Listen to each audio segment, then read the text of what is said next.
Hey everyone, Chief Meteorologist Chris Kubal here. I want to chat with you a little bit about the ongoings and the evolution of the forecast for Friday through the afternoon and evening. We're going to be tracking some severe thunderstorms rumbling their way across the state of Iowa, and I want to keep you updated on the scenario. So we're going with the weather impact alert status for our Friday afternoon and evening. Here's why. We do have that level 2 of 5 noted on the severe weather outlook here, tracking the potential between 3 and 9 o'clock, with the strongest of the storms impacting portions of central and eastern Iowa.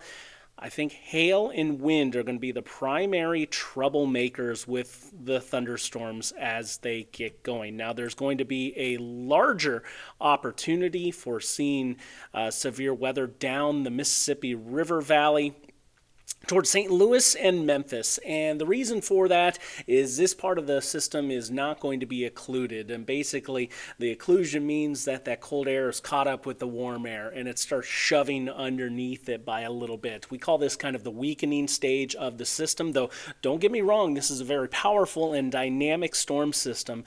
For the month of March, we have some of the parameters off the roof here. So why aren't we talking about a huge outbreak type of a scenario for the state of Iowa? I'm going to explain that coming your way. Our system is just starting to get onshore out into the Pacific, and it's incoming with a lot of moisture into California, but by the time it gets here, it's going to have a hard time producing some of that moisture. Take a look at the visible satellite here on this Wednesday evening. It is a phenomenal evening.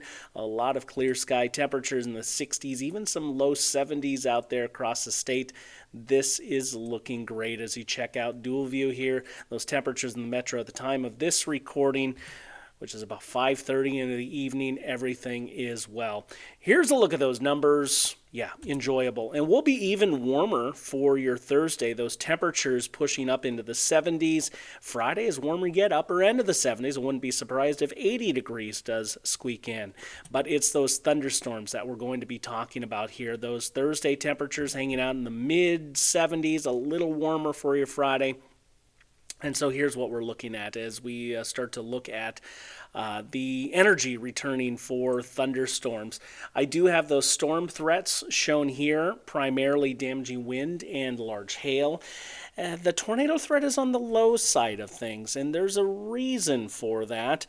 We just aren't seeing the moisture returning. More on that in a second, but the hail initially an offering, but then I think the wind starts to take over. That downdraft rushes out ahead of the thunderstorms just a little bit, and overall that may try to ease some of that hail a little bit later on, but we are a cold scenario overall. Here's that moisture, either side of 50 degrees. And we have a temperature that's going to be into the upper 70s. That's a big difference between the dew point and the temperature. And so what that's going to do is it's going to mean the bottoms of these thunderstorms are going to be based a little bit higher in the sky. And it's looking like a mile or more up. Now, typically, if we're talking a tornado threat, we're looking at things really, really down low in the lowest 1,000 feet of the atmosphere. So we're 5 times that or more.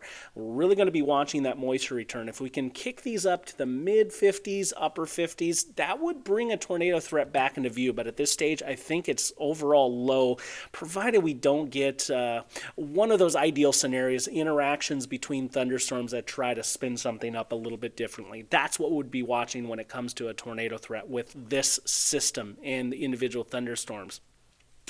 It is a very dynamic system, as I mentioned. Parameters are off the charts with this one when it comes down to the traditional sense of looking for severe weather indications. And I do think wind is a major player, especially as things evolve into a line as these storms radiate north and eastward as they cut across the state. It's also a cold profile. We're looking at hail formation becoming a little bit easier. Watch Futurecast, have the wind gusts plotted as well. And notice it is going to be a very breezy day even before the storm. So this makes achieving thunderstorm wind potential just a little bit easier. Thunderstorms are growing underneath me right here as we go into the afternoon, radiating out from southwest Iowa, moving to the north and east with time And notice how it's forming into a little bit of a line. So eventually I do expect that line, that linear shape, to take over, and those winds becoming the dominant threat.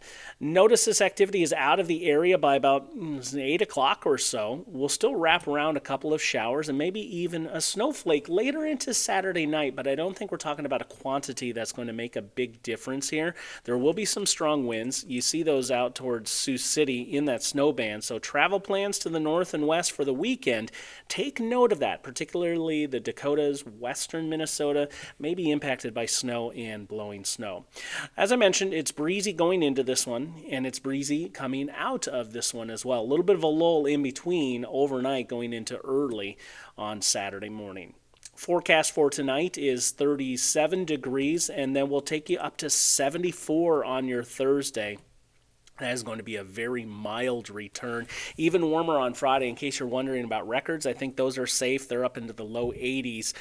Back in 2012, we had a robust string of days that really set us off and running for the spring season.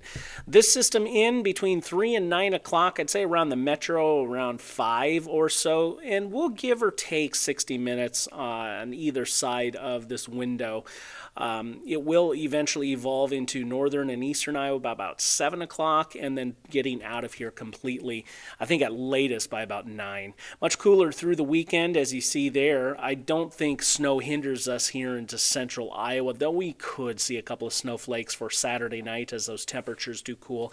Right back up there, though, for St. Patrick's Day and for the day after. Really strong marks there. May even need to adjust things up into the 70s if we continue to see things evolve like that. Wanted to get a detailed breakdown for these thunderstorms out for you, though. I think 3 to 7 is going to be that sweet spot, but there is some data that shows it just a little bit later. I wanted to take into account for, again, that moisture component, very key. I'm going to be tracking that for you very closely because it could make or break a tornado threat. And right now I think it's breaking that tornado threat, which is overall a good thing. Amounts of rainfall, I didn't really touch on that, but I think a quarter inch or less. These are going to be storms that are fast moving and rocketing their way through central Iowa, so we just won't be able to sit in the rain for very long.